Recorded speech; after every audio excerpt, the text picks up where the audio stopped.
Can you believe this mess? This clutter, all the potatoes and the onions.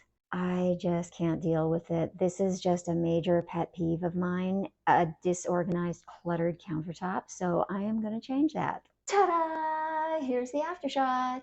Isn't that a major improvement? I am so excited about this. There have been some questions about these canisters.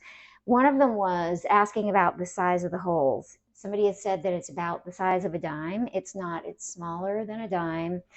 Here's a dime. And next to this hole here, a dime is like 3/4 of an inch wide, and the hole is 3/8 of an inch. Another question, how many holes? So the garlic has 1, 2, 3, 4 holes. Onion canister has 6 holes. The potato canister has 8 holes.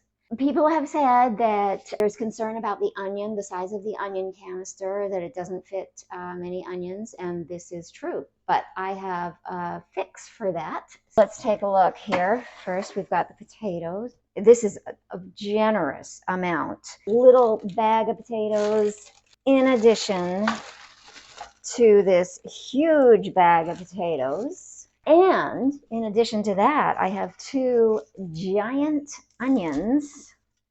2 giant onions. They had to go in there because, like, people, you know, this is a flaw in the design. This is just a little bit too small. So this really only fits 1 onion.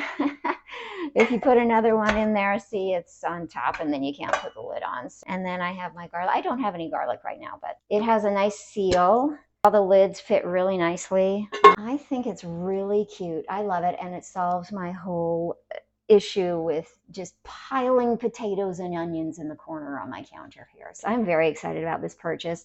I give it 5 stars.